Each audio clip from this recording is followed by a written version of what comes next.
Today's conversation might change how you think about learning English, especially if you feel stuck right now. Stay with us, because what you are about to hear may explain why progress feels invisible. This episode is a little different from usual. I invited a close friend, someone I trust deeply. His name is Mark Ellison. Mark teaches English, but his story does not stop there. He has helped learners in many parts of the world, across cultures and ages.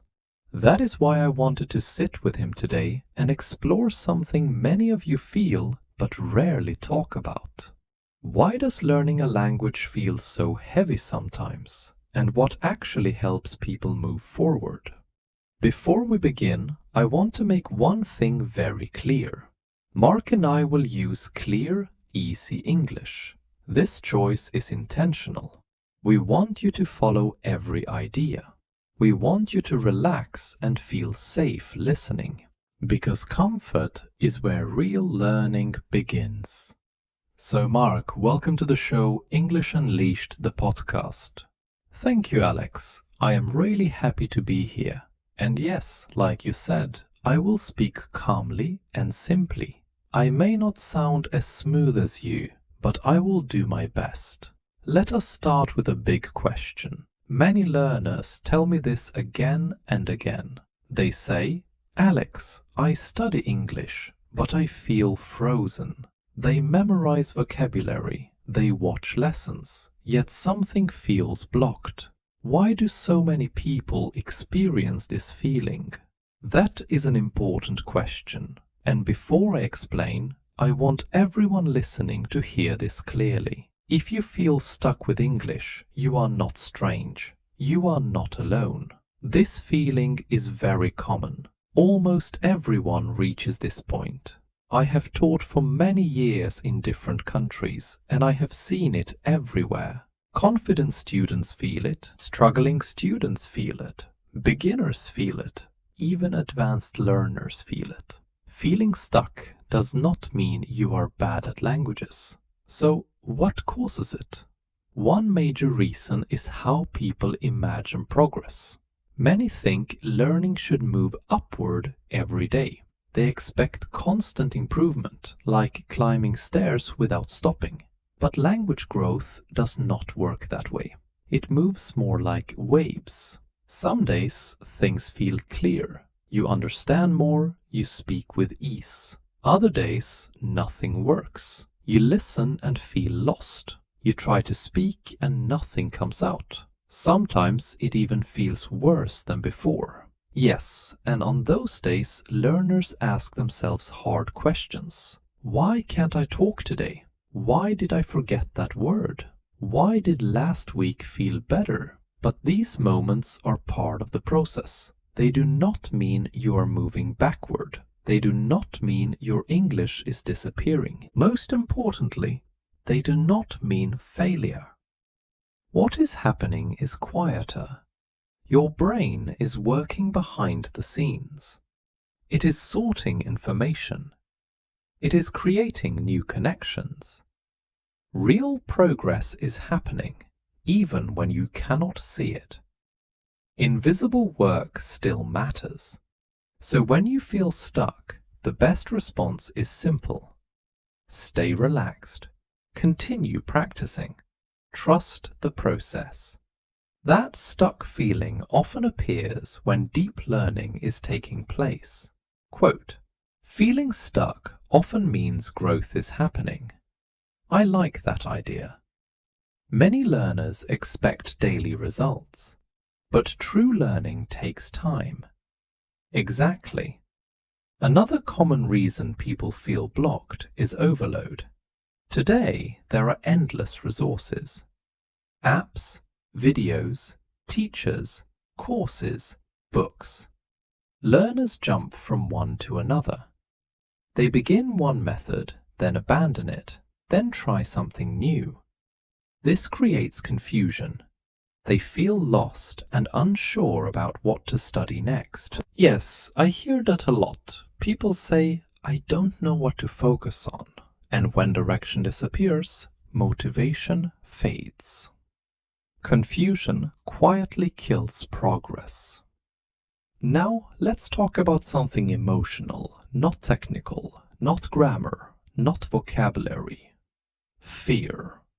Many learners understand English but feel scared to speak. Why is fear such a powerful barrier? Fear is one of the biggest challenges, even bigger than rules or words. I have seen this with children and adults in many places. Learners imagine negative reactions. People will laugh. They will judge me. I will sound foolish. These thoughts create tension. Fear tightens the body. When the body is tense, the brain cannot work freely. This fear keeps learners silent, even when they know the answer. And that silence is painful, because speaking is essential. I agree completely. I often tell students this: you cannot learn speaking without speaking. Reading and watching help, but without practice, speaking always feels hard. Exactly. Speaking is a skill, and skills grow through use. And here is something very important. Errors are not enemies. Mistakes are not shameful. They are signs of learning. Think about children learning their first language. They say things wrong. They mix words. They make many errors. But nobody laughs at them. Nobody thinks they are unintelligent. We understand that mistakes show development. Yes, adults usually smile when children make errors. We find it natural. But adults treat themselves differently. Adults are often too strict. They expect perfection. They want perfect grammar, perfect pronunciation, perfect words every time. When reality does not match this expectation, disappointment appears. That is true. Adults do not want to sound like learners. They fear looking weak. But perfect English is not the goal. Communication is the goal. Sharing ideas, thoughts, and feelings is what matters.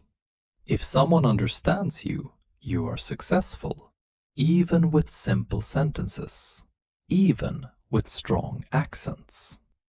Understanding means you are doing well. Quote, communication matters more than perfection. I really like that. Understanding over perfection. And I want everyone listening to hear this clearly. Do not wait to be perfect before speaking. Do not wait until you know everything. Speak now. Make errors now. Learn now. Each mistake is a step forward. Fear says stop. Learning says continue. When you choose learning, your English grows. Growth begins when fear loses control. Now let's talk about grammar. Many learners believe they must master all rules before speaking. What do you think? This belief is very common. Grammar is useful, but it is not everything.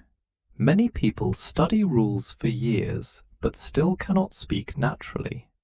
Knowledge does not automatically become skill. So knowing rules is different from using them? Exactly. Grammar should be a helper, not a cage. Some learners feel trapped by rules. They think too much before speaking. They check every sentence in their head. This slows everything down. So what is a better way?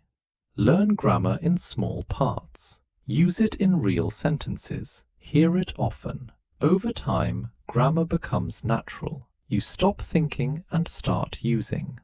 Another big challenge is vocabulary. Learners say, I know many words, but I forget them. Why does that happen? Because of how words are learned.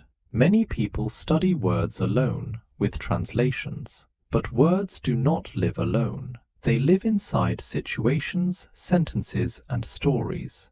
So context helps memory? Exactly. Learning words and sentences helps your brain remember. Also, many learners try to learn too many words at once. 10 or 20 every day is too much. So slower is better? Much better. 5 words used many times are more powerful than 50 forgotten words. Mark, thank you so much. This conversation was meaningful and practical. My pleasure. And to everyone listening, be kind to yourself. You are learning. You are improving. You are doing better than you think. Alright, friends. Thank you for listening to another episode of English Unleashed, the podcast. If this helped you, please like the video and support English Unleashed, the podcast. Listen again, share it, and remember, clear English, calm learning, real progress. Bye for now.